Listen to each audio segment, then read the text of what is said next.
Na nashukuru sana tena kanisa na baraza mkubwa tena kwa kunipatia tena hii nafasi ya kusimama hapa, kwa kunifanya tena yule ambaye atakupatia neno la asubuhi ya leo. Amen. Nadhani ya kwamba wewe kuwa hapa siku ya leo ni kitu ambayo Mungu alipanga ikuwe hivi. Kama Mungu ametayarisha wewe ndio umekala pale, kunayo sababu ni kwa nini umekuwa hapo. Kama Mungu ametayarisha uwe pale ambapo uko, kunayo kitu ambayo Mungu anakutayarishia siku ya leo. Na tena shukuru Mungu sana kwa sababu leo ni dimanche ya mwisho ya 2025. Haleluya. Mungu ametulinda sie wote kutoka Janvier mpaka tena leo Desemba. Ni ba mingi benye walikufa. Ni ba mingi benye walipoteza maisha. Ni ba mingi benye walipoteza vitu mbalimbali. Lakini mimi na wewe tuko wazima tena. Mimi na wewe tunapumua tena. Ni kwa sababu tu ya neema mkubwa ambayo Mungu iko natuonesha kila usiku na mchana. Haleluya. Na siku ya leo neno ambalo tutaongelea kuwa neno fupi sana, lakini neno ya maana sana. Neno ambalo itasaidia mtu mmoja kitu. Neno ambalo Mungu ametayarishia mtu mmoja ambaye anakuwa hapa. Na kwa niko na imani sana ya kwamba kila siku nikisimama kukocha neno, inakuwa ya kwamba kuna kitu ambayo Mungu anatayarishia mtu mmoja. Na nina imani ya kwamba leo kitu ambayo Mungu anatayarishia mtu mmoja mahali hapa. Hakuna mtu ambaye alikuja hapa na arudi kisa alizotoka. Kama ulikuja hapa uko na shida, kama ulikuja hapa uko na matatizo, kama ulikuja hapa uko na kitu moyoni, Mungu anataka sema nawe siku ya leo. Haleluya. Mungu anataka kwambia kitu siku ya leo. Mungu anataka kutayarishia kitu siku ya leo. Jina la Bwana libarikiwe. Na kichwa yetu ya neno ya leta kuwa nini? Yesu anataka kukutembelea. Yesu anataka kutembelea katika 2026. Najua kwamba tumemaliza 2025. Inawezekana ulikuwa unatembea mwenyewe. Inawezekana ulikuwa unatembea wewe peke. Inawezekana ulikuwa kama kisi Kiingereza wanasema ulikuwa lonely, lakini mu 2026 hii Yesu anataka tembea na wewe. Yesu anataka kutembelea. Yesu anataka kwambia hauhitaji tena kutembea wewe mwenyewe. Niko pamoja na wewe. Nataka kuja kwenye maisha yako. Nataka nikutembelee. Lakini kwa sababu Yesu akutembelee, unapaswa na kukubali. Unapaswa na kukubali Yesu akuye kwenye maisha yako. Unapaswa na kukubali Yesu akuye akatembee kwenye maisha yako. Haleluya. Ambia tu jirani yako pale kwa huko, Yesu anataka kutembelea. Yesu anataka kutembea na wewe katika 2026 hii. Inawezekana 2025 ulitembea wewe mwenyewe. Inawezekana 2025 ulikuwa na zani nasema huko wewe peke huko pekee. Lakini 2026 hii Yesu anataka kutembea na wewe. Yesu anataka pia kushanje situation kwenye maisha yako. Nafurahia sana Yesu, maana akitembea na wewe vitu haviwezi kubaki kawaida. Yesu akitaka kutembea na wewe, changement inakuja katika maisha yako. Kitu tofauti kinakuja katika maisha yako. Hakuna mtu ambaye shakatembea na Yesu akabaki jinsi alivyo. Haleluya. Kama Yesu akitembea katika maisha yako, changement kweli itaingia. Tofauti itaingia katika maisha yako. Na ndio maana nafurahia sana kitabu cha Kutoka sura wake 33. Haleluya. Msomaji anaweza kusomea Kutoka sura wake 33 15 mpaka 17.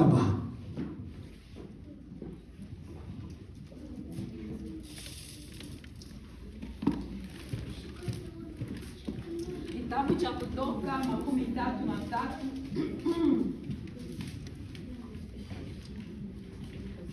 33 mstari wa 13. Mstari wa 15 mpaka 17. Yes, Biblia inasema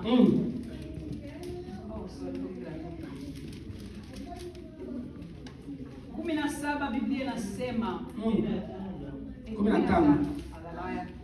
Naye akamwambia, uso wako usipokwenda pamoja nami, usichukue kutoka hapa.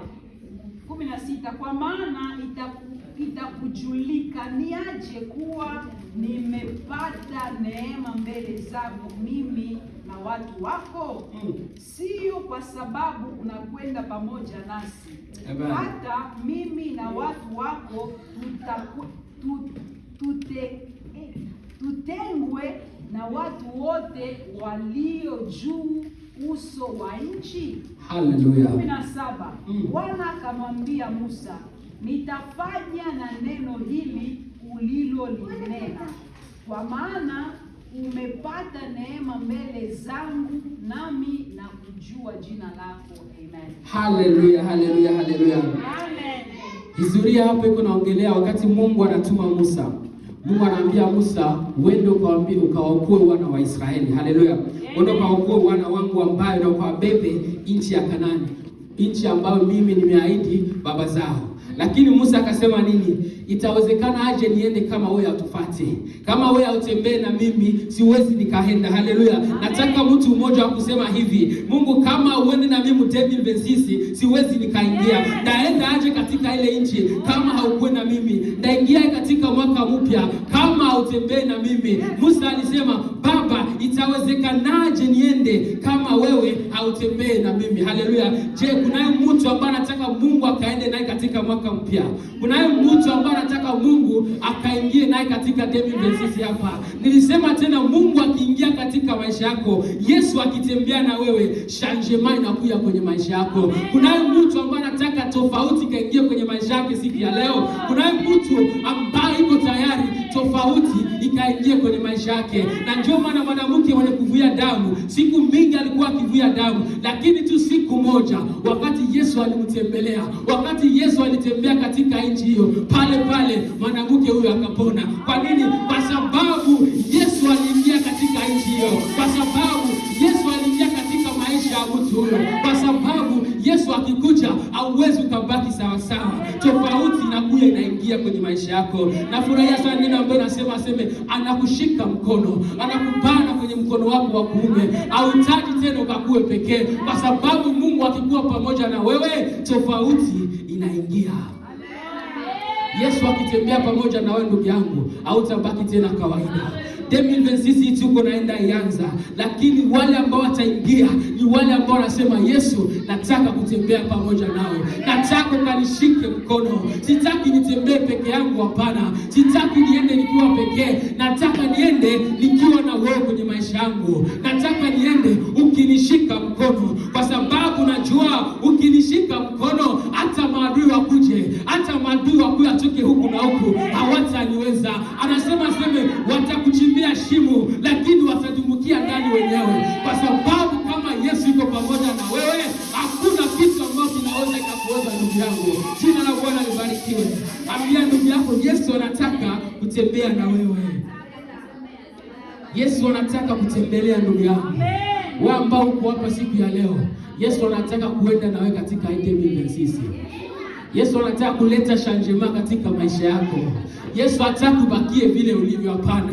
Siku mingi inawezekana ulikuwa pekee. Siku mingi ulikuwa nadhani ya kwamba hakuna mtu ambaye yuko pamoja na wewe. Acha nikwambie siku ya leo, kunao Yesu ambaye anataka kutembea na wewe. Kunao Yesu ambaye hataki kubakie mwenyewe, hapana.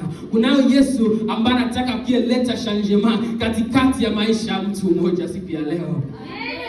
Haleluya. Nataka nishuhudie kitu kimoja ndugu yangu. Na nakumbuka mwezi mbili hapa ambayo imekuwa imepita. Nadhani kama Josiki ya mwisho yenyewe tena nilikuwa hapa mkanisa. Mwezi mbili ambao nilikuwa napita, niko nakuja tu kwenye kanisa. Rafiki yangu mwaka nisukumia vokali, akaniambia Andre, nilikulota leo. Haleluya. Akaniambia Andre, nilikulota. Na ndoto ambayo nilikuwa kulota nilizani umekufa. Wale ndoto nilikulota umekufa. Haleluya. Akaniambia niliota unakufa, watu wiko nalia. Watu wiko wasema, Andre ametuacha, Andre amekufa. Lakini mimi katika ile ndoto niko na furaha. Haleluya. Wale ndoto wakati pengine walikuwa wiko wanalia sana, mimi nilikuwa niko na furaha. Akaniambia endelea tu kujiombea na mimi naendelea kukuombea. Nakumbuka nilikuja hapa kwenye kanisa, ile siku nilikala pale. Nakumbuka niliomba sana, na wakati nilimaliza kanisa nikasema, Mungu uniongoze. Haleluya. Amen. Wakati nilikuwa tu niko natembea, inakuselea kama 45 minutes nifike kwangu. Niko tu natembea barabara, mvule ilikuwa inanyesha mingi sana na upepo ilikuwa mingi. Pale pine ya gari ikapasuka. Pine ya gari ikapasuka na nilikuwa barabara kabisa, maana nikakosa control ya gari. Haleluya. Wakati nilikosa control ya gari, nikajikaza tu, maana ile siku mimi nazoea sana kutembeza mbio na mimi nazoea kutembeza mbio, lakini kitu ilinisaidia kwa juu najua njia. Nilikuwa nataka pale mbele kidogo kamera iko nakuja. So nilikuwa nikapunguza tu mbio, na ile siku tu sijui ni nini. Mimi nazoea na wakati nilikuwa natembeza, mimi nakuwa nabana na mkono mmoja tu gari. Ninabana direction na mkono mmoja. Lakini ile siku mwanzo nilikuwa nabana mikono mbili. Hiyo saa tu nilikuwa na nini na mikono mbili. Haleluya. Nikajikaza yangu yote kusimamisha gari. Maana yake ingekuwa tu kidogo nilikuwa nabana mkono mmoja, gari ingeenda kwa mfereji. Ama ingeenda mambo huko, ingeenda kutana na gari ilikuwa kuja kuli kigongo. Sijua hata ndio gari ilikia nyuma haikunigonga. Haleluya. Nilitoka pale maana mimi pekee niko na shangala nini ndio nimefanyika pale. Nikaita ile nikaandikia yule mtu mwenyewe nataka nikamwambia uliniombea? Akaniambia nini? Nilikuwa nakuombea. Na nikamwambia uliomba saa ngapi? Kwa ajili hii ya kuomba hivi hapana, uliomba saa ngapi? Akaniambia nimeomba hiyo saa yenyewe ulikuwa unapita mwele accident. Kwa sababu ndugu yangu acha nikwambie kitu moja. Ule mtu alijua kuniambia ndoto, akaendelea kuomba na mimi nikaendelea kuomba. Na Mungu kwa sababu naambia Yesu atembee na wewe, Yesu hawezi akakuacha. Ukiambia Yesu tembea na mimi mwaka, hawezi akakuacha utembee wewe peke. Ukisema Yesu hii mwaka nilikuwa natembea mimi peke, ukikubali kujua sema hii mwaka nilitembea mimi mwenyewe. Lakini ambao tunaingia ndani, tembea na mimi. Yesu hata kuacha ndugu yangu. Nilitoka hapa nikasema siwezi kosa kushuhudia hii kitu. Kwa sababu hii ni kitu ambayo Mungu ameendelea kufanya. Na ndio maana niko na furaha sana kwa sababu siku ya leo ndio nimepata hii neema ya kusimama hapa tena kupatia neno la leo. Wakati tuko tunaingia katika 2026, mwaka ambao tunataka Yesu akafanye nini? Akatembee na sisi. Mwaka ambao tupendi tena tutembee peke yetu. Siku mingi tumetembea peke yetu, lakini hii mwaka hapana, tunataka tukatembee na Yesu. Hii mwaka changement inapaswa ingia katika maisha yetu. Siku mingi tumelia, siku mingi tumechekewa, lakini hii mwaka changement itaingia katika maisha yetu. Hii mwaka changement iko inakuja kwa sababu Yesu akitembea na wewe, nani atakuwa juu yako mwili yako? Yesu akiingia katika maisha yako, nani ataleta mashira? Yeye anasema yeye ndio kamanda wa vita. Yeye ndio anapigana vita. Ananiambia katika kitabu cha Kutoka sura wa 14 mstari wa 14 anasema nitapigana vita, wote atulia tu. Haleluya. Wote atulia tu. Kama Yesu yuko anatembea na wewe, yeye pekee atapigana vita kwa ajili ya mtu mmoja. Yesu yeye pekee anaweza kupigana vita kwa ajili yako. Ukimkaribisha tu kwenye maisha yako, ukisema Yesu, nataka utembee na mimi. Nataka utembee na mimi. Nataka uingie katika hii mwaka pamoja na mimi. Haleluya. Haleluya. Kunayo mtu ambaye anataka Yesu atembee naye katika neno la sisi yako. Kunayo mtu ambaye anataka mwaka mpya Yesu aingie ndani yake. Yesu akuwe pamoja naye wakati tu tunaingia katika mwaka mpya. Jina la Bwana libarikiwe sana. Jina la Bwana libarikiwe. Tunataka tena kusoma katika kitabu cha Luka. Tunataka kusoma katika kitabu cha Luka sura wa 19 mstari wa 1 mpaka 10.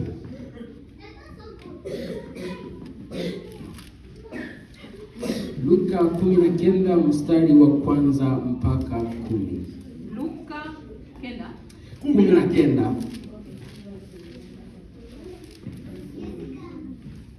Luka 19 mstari wa 1 mpaka wa 10. Kabisa.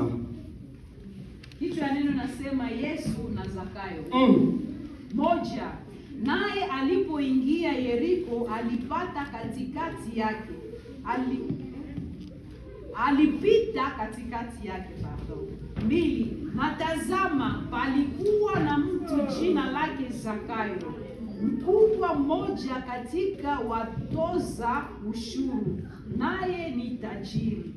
Huyu alikuwa akitafuta kumwona Yesu ni mtu wa namna gani, asiweze kwa sababu ya umati wa watu, maana ni mfupi wa kimo. Ine, akatangulia mbio, akapanda juu ya mkuyu apate kumwona, kwa kuwa atakuja kuipitia njia ile. Haleluya. Tano, Yesu alipofika mahali pale, alitazama juu, akamwambia, Zakayo, shuka upesi, kwa kuwa leo imenipasa kushinda nyumbani mwako. 6, akafanya haraka, akashuka, akamkaribisha kwa furaha. Hata watu walipoona walinungunika wote, wakisema, ameingia kukaa kwa mtu mwenye dhambi. 8, Zakayo akasimama akamwambia, Bwana, tazama Bwana, nusu ya mali yangu nawapa masikini, na ikiwa nimenyang'anya mtu kitu kwa hila, nitamrudishia mara 4. 9, Yesu akamwambia, leo wokovu umefika nyumbani humu, kwa sababu huyu naye ni mwana wa Ibrahimu. 10, kwa kuwa mwana wa Adamu alikuja kutafuta na kuokoa kile kilichopotea. Haleluya. Jina la Bwana libarikiwe. Ambia tena ndugu yako, Yesu anataka kutembelea. Yesu anataka kutembelea maisha yako siku ya leo. Yesu anakuja kutembelea maisha ya mtu mmoja. Biblia inaniambia aseme Yesu akaingia na kupita katika Yeriko. Yesu akaingia na kupita katika mji wa Yeriko. Gizi Yesu aliingia na kupita katika mji wa Yeriko. Acha Yesu akaingia na kupita katika maisha ya mtu mmoja. Gizi Yesu aliingia na kupita katika mji huo. Acha Yesu akaingia katika maisha yako siku ya leo. Acha Yesu akakutembelee siku ya leo. Acha Yesu akaingia katika maisha yako siku ya leo. Acha Yesu akatembelee tena familia yako. Acha Yesu akatembelee tena mashida zako. Acha Yesu atembelee tena maombi yako. Acha Yesu atembelee tena mahitaji zako. Acha Yesu akaingie tena katika maisha yako siku ya leo. Yesu akaingia kupita katika mji huyo. Na tazama, palikuwa mtu mmoja jina lake Zakayo, mkubwa wa watoza kodi, naye mwenye mali nyingi sana. Haleluya. Mtu huyo alikuwa na mali mingi. Akatafuta kuona Yesu ni nani, lakini hakuweza kwa sababu ya makutano, maana alikuwa mfupi. Haleluya. Haleluya. Mtu huyo alikuwa na kila kitu. Mtu huyo alikuwa na mali mingi, lakini alikosa kitu moja. Alikosa Yesu kwenye maisha yake. Mtu huyo alikuwa na kila kitu, lakini alikuwa akitafuta ajue Yesu ni nani.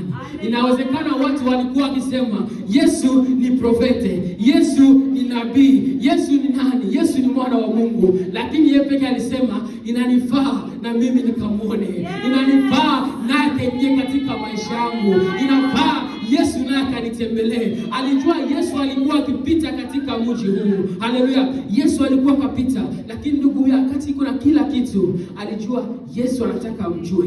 Alipenda ajue Yesu ni nani. Ndugu yangu, acha nikwambie, ukipenda kujua Yesu ni nani, kweli kweli utamjua. Kwa maana niambia mzuri aseme, yule ambaye anagonga, ambaye anitafuta ataniona. Haleluya. Nafurahia sana kitabu cha Yeremia mstari wake wa 29 mstari wa 13 ambaye kunasema sema utakaponitafuta kwa nguvu yako yote, kwa moyo wako wote utanipata. Haleluya. Utakapotafuta Mungu ndugu yangu utampata. Ndugu huyu alikuwa mfupi, lakini alisema nataka kumuona Yesu. Ufupi yangu haiko ndio itanikataza nisimuone Yesu. Vitu vya dunia haiko ndio vitakataza nisione Yesu. Vitu vya dunia hii apita tuma nisikuwe na Yesu kwenye maisha yangu. Apita tuma nisione Yesu macho kwa macho. Haleluya. Ndugu huyu aliweza kukamata hatua ili akamuone Yesu.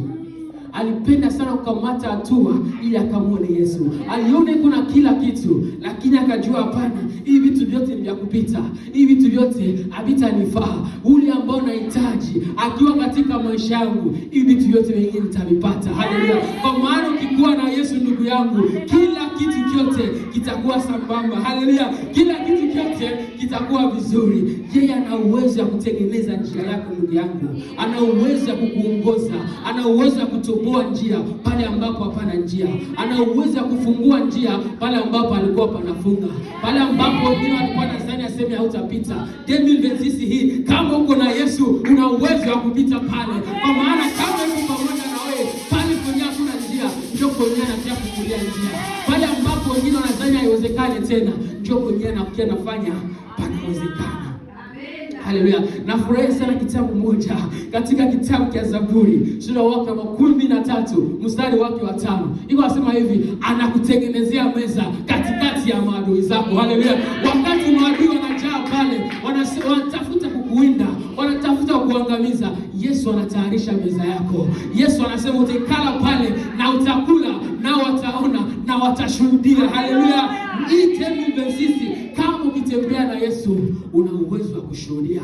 Na haiko wewe tu ndio utashuhudia. Maadui zako wataona makuu ambayo Yesu iko nafanya kwenye maisha yako, na kupitia hiyo nao wakashuhudia. Haleluya. Hatutaki maadui zetu wakufe, hapana. Hatuwataki kifo. Hatuwataki maadui zetu wakufe, hapana. Tunawatakia waishi ili wakaone mema, wakaone miujiza, wakaone baraka ambayo Yesu iko nakuja kufanya kwa maisha yetu, wakaone changement ambayo Yesu iko nakuja kufanya katika maisha ya mtu mmoja. Haleluya. Biblia inasema Yesu akapita katika nchi ile. Yesu akaingia katika nchi ile. Ndugu huyu ambaye alikuwa na kila kitu, alipenda sana akamuone Yesu. Wakati alisikia kama Yesu yuko napita katika nchi hiyo, kitu ambao ndugu yule alifanya, akubakia pale polepole, akutembea polepole, alikimbilia. Biblia inasema akatangulia mbio, akapanda juu ya mkuyu ambao ni mti, akapanda juu ya mti apate kumuona, kwa sababu alitaka kupita katika njia ile. Haleluya. Ndugu yule alisikia Yesu yuko anataka kupita, akakimbilia akamuone Yesu. Sijui kama kuna mtu ambaye anataka Yesu akaingia katika maisha yake siku ya leo. Sijui kama kuna mtu ambaye anataka kukimbilia ili akaone Yesu katika maisha yake, ili Yesu akatembee katika maisha ya mtu mmoja.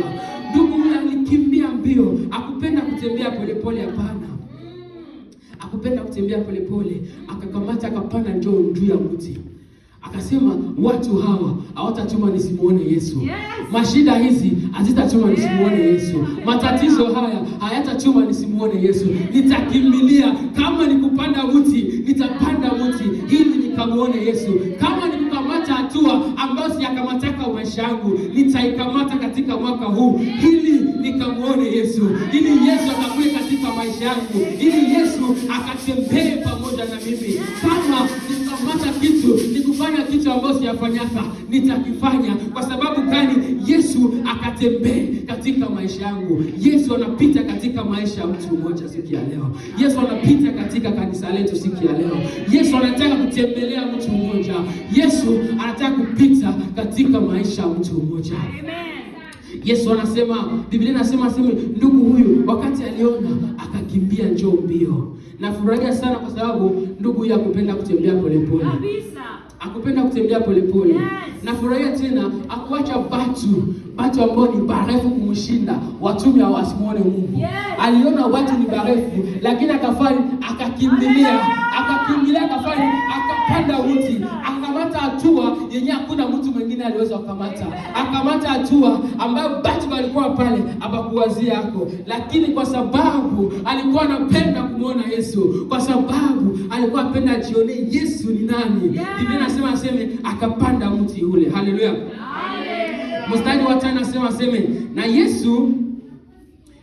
aseme na Yesu alipofika pahali pale, akatazama juu, akamuona, akamwambia Zakayo, shuka mbio, sababu imenipasa kukaa nyumbani mwako leo. Akamwambia Zakayo, shuka mbio. Ndugu yangu, Yesu alimwambia ashuke kwa sababu alipanda. Yesu alimwambia ashuke kwa sababu alipiga hatua. Alikamata hatua ile hakuna mtu mwingine anaweza kukamata. Ndio Yesu akamwambia shuka mbio, kwa sababu siku ya leo imenipasa nikatembee katika maisha yako. Inanifaa nikatembee katika nyumba yako. Inanifaa nikakuje nikakae kwenye maisha yako siku ya leo. Inanifaa mwaka huu nikatembee na mtu mmoja siku ya leo. Mtu huyu ambaye atapiga hatua. Mtu huyu ambaye atafanya ile kitu ambayo wengine hawakuweza kufanya. Mtu mwenye atasema sitaangalia watu ni bangapi. Sitaangalia jinsi watu banayala hapa. Sitaangalia kama watu banayala ama kama watu wabajai. Lakini mimi nitafanya nini? Nitapiga hatua. Nitakamata hatua yenye hakuna mtu mwingine anaweza kukamata.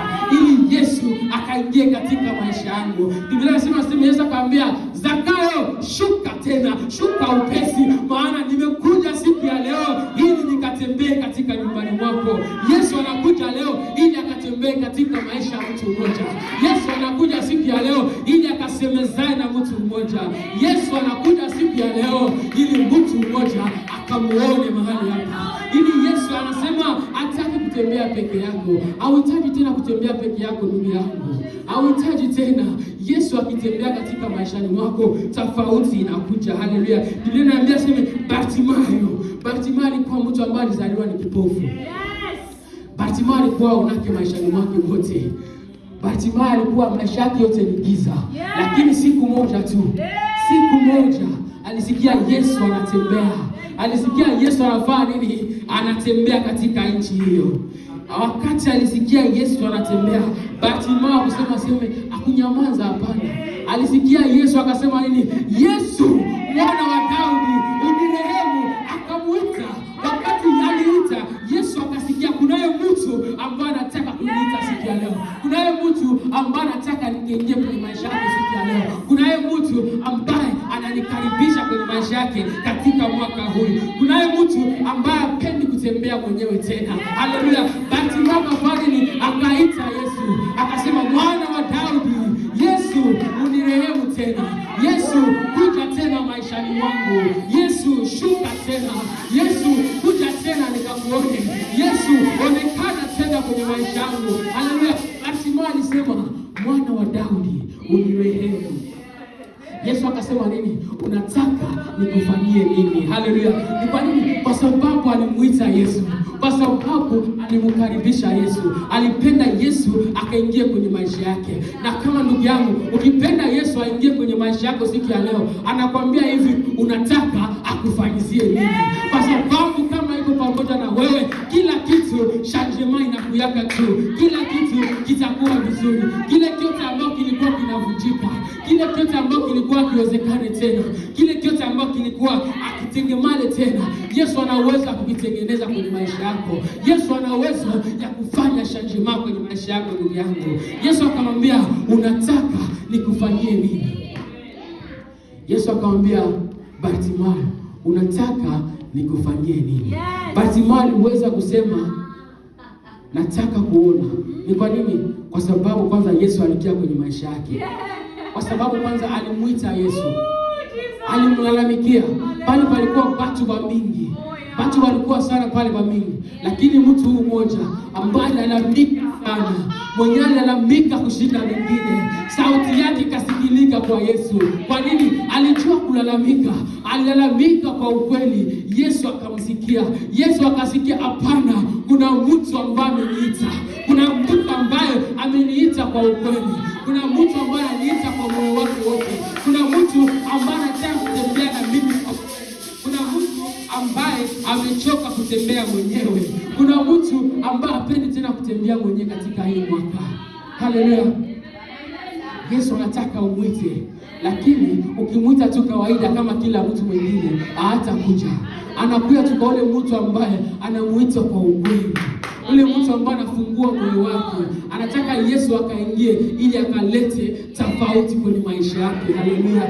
Yesu akiingia ndugu yangu, Yesu akitembelea maisha yako, Yesu akitembelea familia yako, Yesu akitembelea mashida zako, Yesu akitembelea matatizo zako, Yesu akitembelea problemu zako, hazitabaki tena sawa sawa. Ana uwezo wa kuzitengeneza. Ana uwezo wa kutengenezea meza katikati ya maadui zako. Haleluya. Ana uwezo ya kushanje situation ya maisha ya mtu unasikia leo.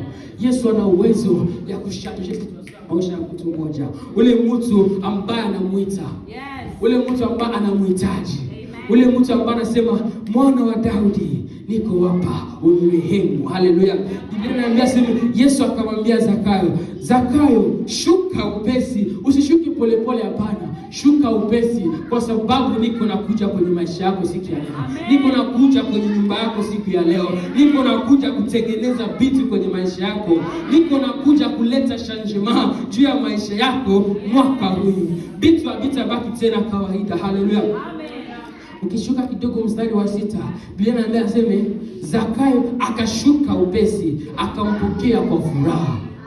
Zakayo akafanya nini? Akashuka upesi. Yesu alimwambia, Zakayo, shuka toka katika ile mti, ushuke mbio. Zakayo kushuka polepole, akashuka kwa upesi, akashuka kwa haraka, ili akaone Yesu, ili akampokee Yesu. Ule ambaye alikuwa mfupi, ule ambao watu walizani aseme hawezi akamuona Yesu, watu walizani aseme wewe mfupi sana, hautamuona Yesu cha ufupi wako. Lakini kwa sababu Yesu anasema shuka, wewe ukishuka ndugu yangu utamuona Yesu, na hautamuona tu, atakuja kwenye nyumba yako, atakuja kwenye familia yako, atakuja kwenye maisha yako. Haleluya!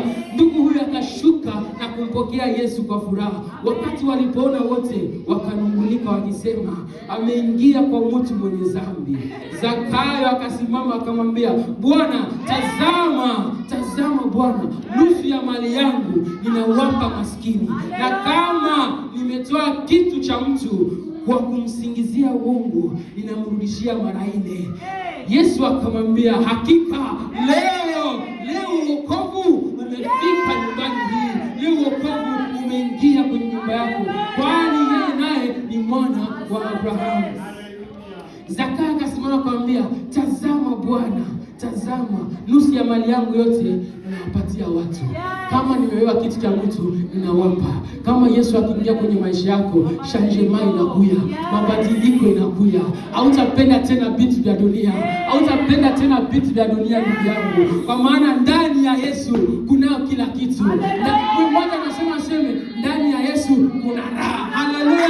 Ndani ya Yesu kuna raha. Kila kitu chote ambacho unahitaji, kila kitu chote kiko ndani yake. Ukikuja tu, ukimkaribisha akuje kwenye maisha yako, ukimkaribisha akuje kwenye familia yako, ukimkaribisha akuje akakutembelee siku ya leo, ndani ya maisha yako ndugu yangu kutakuwa na raha. Haleluya!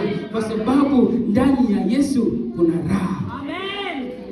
Biblia inaambia Zakayo akasimama, na watu wakaanza kujiuliza Yesu ameingia aje katika nyumba ya watenda dhambi? Yesu anaingia katika nyumba ya watenda dhambi. Acha niambie mtu mmoja kitu hapa siku ya leo. Yesu hakukuja juu ya wale ambao wanazani asema watendaki dhambi. Yesu hakukuja juu ya wale ambao wanazani asema mimi ndio niko na kila kitu. Hapana. Yesu anakuja kwa yule mtu ambaye anajishusha. Yesu anakuja kwa yule mtu ambaye ana uwezo kukamata hatua moja kuliko wengine ili akamuone Yesu. Yesu anakuja kwa yule mtu ambaye hapendi kubakia fasi pamoja. Hapana. Hapendi abakie fasi moja. Anapenda akamate hatua akamuone Yesu. Yesu akamwambia, kweli leo wokovu umeingia katika nyumba hii. Kweli mtu huyu ameniita, ameniona. Wakati ukiona Yesu akiingia kwenye maisha yako, wokovu unaingia katika nyumba hii. Tofauti inaingia katika nyumba hiyo, mabadiliko yanaingia katika nyumba hiyo, changement inaingia katika nyumba hiyo. Haleluya! Yesu akiingia kwenye maisha yako ndugu yangu, vitu haviwezi vikabaki sawa tena. Anakuja na change ile mashida zote, ana uwezo wa kuzigeuza, ana uwezo ya kuzifanya kuwa ushuhuda. Ile matatizo yote ana uwezo ya kuifanya kuwa ushuhuda. Ile kilio yote, ile machozi yote, ana uwezo ya kuifanya kuwa machozi na furaha. Ana uwezo ya kuifanya kuwa ushuhuda, ili maadui zako, wale ambao walikucheka siku nyingi, wale ambao walizani hautaweza tena, wale ambao walizani imefika mwisho, wale ambao walizani hauwezi kaendelea tena, wakiona wanasema hapana, kweli wokovu umeingia katika maisha ya mtu huyu. Kweli mtu huyu iko na Yesu. Kweli mtu huyu atembee yeye peke tena. Mtu huyu anatembea pamoja na Yesu. Mtu huyu iko na Yesu kwenye maisha yake. Mtu huyu haiko tena peke yake. Haleluya. Amen. Biblia inasema Zakayo, wakati Yesu alimwambia Zakayo shuka upesi, Zakayo nakafanya akashuka upesi. Yesu anapenda mtu ambaye atakamata hatua. Yesu anapenda mtu ambaye atashuka upesi, atakuja upesi, mtu ambaye atafungua moyo wake na kusema, Yesu, nataka ukatembee pamoja nami. Mtu ambaye atasema, Yesu, nataka ukakuye pamoja nami. Mtu ambaye atasema, Yesu, sitaki tena aenda mimi peke yangu. Siku mingi nimeenda peke yangu. Siku mingi nimeenda peke yangu, imenishinda. Siku mingi nimeteseka peke yangu. Yesu, nataka sasa ukakuye kwenye maisha yangu. nataka ukakuye ili changement ikaingie. Nataka ukakuye ili tofauti ikaingie. Nataka ukakuye ili uponyaji ukaingie. Nataka ukakuye ili mashida zikaishe tena, kwa maana Yesu uko pamoja na mimi. Haleluya. Ndugu yangu, Yesu anataka mtu mmoja ambaye atamuita kwenye moyo wake wote. Mtu mmoja ambaye atalalamika na kusema, Yesu kuja kwenye maisha yangu. Yesu niko hapa, ingia sasa ndani ya maisha yangu. Tembelea sasa nyumba yangu. Tembelea sasa nyumba yangu. Moizi alisema nini? Mungu, kama utembee pamoja nami sitaenda. Haleluya. Nataka mtu ambaye atasema, Mungu, kama uende pamoja nami sitaenda, maana ukienda na mimi kweli kweli siko peke yangu tena. Hata maadui wakikuya, hata maadui wakifanya nini, wakikuya njia yangu, kwa sababu uko pamoja na mimi, utapigana vita juu yangu. Kwa sababu uko pamoja na mimi, sitaogopa tena, maana unaniambia nisiogope. Katika kitabu cha Isaya 11:10 anasema nini? Usiogope, maana mimi ni Mungu wako, niko pamoja na wewe, nitakushika mkono, hautatembea tena peke yako. Ndugu yangu, atakushika mkono wako wa kuume. Anasema, mimi baba yako niko pamoja na wewe, niko pamoja na mtu huyu ambaye amenikaribisha, niko pamoja na mtu huyu ambaye anafanya nini, anataka nikaingie kwenye maisha yake. Niko pamoja na mtu huyu ambaye anafanya nini, amefungua moyo wake kwa kunipokea. Mtu huyu mwenye amechoka siku mingi, amechoka kutembea pekee, amechoka kutembea, anachoka na mateso ya dunia hii. Amesema, siku mingi nimeteseka peke yangu, siku mingi nimehangaika, siku mingi nimetarajia msaada kwa watu wa dunia hii, lakini hawanisaidie. Yesu, nataka wewe njoo ukuje kwenye maisha yangu. Yesu, nataka wewe njoo ukalete changement juu ya maisha yangu. Yesu, nataka njoo ukalete tofauti juu ya maisha yangu. Vitu tena visibaki kuwa sawa, hapana, visibaki kuwa kawaida. Mabadiliko yakaingia katika maisha yangu. Mtu huyo ambaye ataita Yesu kwenye moyo mmoja, mtu yule ambaye atamuita kwa ukweli, huyo ndio mtu ambaye Yesu anapenda. Haleluya. Yesu anapenda mtu yule ambaye atasema, niko hapa Baba, nimefungua moyo wangu kuja katika maisha yangu. Acha tusome katika kitabu cha Ufunuo mstari wake wa 3.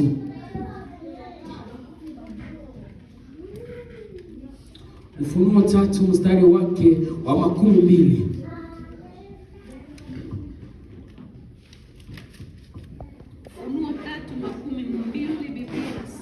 Ndio. Tazama, nasimama mlangoni nabisha, mtu akisikia sauti yangu na kufungua mlango, nitaingia kwake, nami nitakula pamoja naye, na yeye pamoja nami. Haleluya. Haleluya. Ambia ndugu yako, Yesu anataka kutembelea. Yesu anataka kutembelea. Kunaye mtu ambaye anataka Yesu amtembelee siku ya leo. Kunaye mtu ambaye anataka Yesu akaingie kwenye maisha yake. Kunaye mtu ambaye anataka changement ikaingie kwenye maisha yake siku ya leo. Kunaye mtu ambaye iko tayari kufungua moyo wake, Yesu akaingie. Biblia inasema, tazama, ninasimama kwa mlango nikapiga hodi. Kama akisikia sauti yangu, kama ukisikia sauti ya Yesu na kufungua mlango wako siku ya leo, ataingia ndani ya maisha yako. Kama ukisikia sauti ya Yesu, kama ukisikia Yesu akipita na ukimpokea siku ya leo, ataingia kwenye maisha yako. Hautabaki tena sawa ndugu yangu, hautabaki tena kawaida. Kama ukisikia tu sauti ya Yesu na kufungua, ukisikia Yesu anagonga kwenye mlango, akitarajia sana mtu mmoja akafungue, akitarajia sana mtu mmoja akafungue moyo wake na kusema, Yesu kuja sasa kwenye maisha yangu. Yesu anataka mtu yule ambaye atasema, niko hapa Baba, kuja sasa. Yesu anataka mtu yule ambaye atasema, Baba, kuja sasa ukalete changement ndani ya maisha yangu. Yesu akikuja ndugu yangu, Yesu akitembea katika maisha yako, vitu haviwezi vikakuwa tena sawa, haviwezi vikakuwa tena jinsi vilikuwa. Hapana, analeta changement juu ya maisha ya mtu mmoja. Katika 2026 hii, maombi yangu ni kwamba Yesu akatembee pamoja nasi. Maombi yangu ni kwamba Yesu akakuwe pamoja na kote ambako naenda. Yesu akakutumikishe tena. Yesu akakukumbuke tena. Yesu akalete tena changement ndani ya maisha yako. Yesu akatatue tena mashida zako. Yesu akatatue tena matatizo zako. Yesu akakuye akapigane vita juu yako. Pale ambapo maadui walikuwa kupiganisha, Yesu akakuja kafeni, akasimame kuwa kamanda wa vita. Akaendelea kupigana juu yako. Jina la Bwana libarikiwe sana. Yesu anataka mtu mmoja ambaye atafungua moyo wake. Mtu ambaye atasema, Yesu nakubali kuja kwenye maisha yangu. Yesu nakubali kuja kwenye maisha yangu. Ndugu huyu Zakayo, wakati alisikia Yesu anamwambia shuka upesi, ndugu yake akashuka upesi. Ndugu yake kupenda kubakia tena pale, hapana. Alipenda kukimbia kwa sababu Yesu akaingia kwenye maisha yake, kwa sababu akaone tofauti ndani ya maisha yake. Yesu akikia katika maisha yako, ndugu yangu, tofauti inaingia. Maana mwana wa watu alikuja kutafuta na kuokoa yule aliyepotea. Haleluya. Biblia inasema pale katika ile kwa nasoma tu mstari wa 10. Mwana wa watu ambao ni Yesu Kristo alikuja ndugu yangu, alikuja kutafuta wewe ambao umepotea, wewe ambao ulikuwa uwe peke, wewe ambao unatembea uwe peke siku mingi, wewe ambao mwaka huu ulitembea uwe peke, uliona mashida na matatizo mbalimbali kwenye maisha yako. Mwana wa mtu anasema, nimekuja leo kwa ajili ya kutafuta wewe. Nimekuja leo kwa sababu ya nini? Kwa sababu yako wewe tu. Haleluya. Ndugu yangu, Yesu amekuja leo juu ya kuleta changement katika maishani mwako. Haleluya. Ndugu yangu, nataka tu tuombe tena. Nataka tuombe tu kwa pamoja. Pale huko tutaambia Yesu, wewe ambao uko tayari, utaambia Yesu, Yesu niko tayari. Kuja sasa tu kwenye maisha yangu.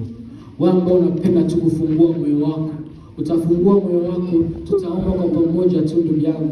Sisi boste wenye tuko hapa ambao tunataka Yesu akatembee nasi katika 2026 hii. Si boste ambao tunasema Yesu, usitaki nitembee tena mimi peke yangu. Najua kama ulikuja mimi ambaye mimi nafanya dhambi.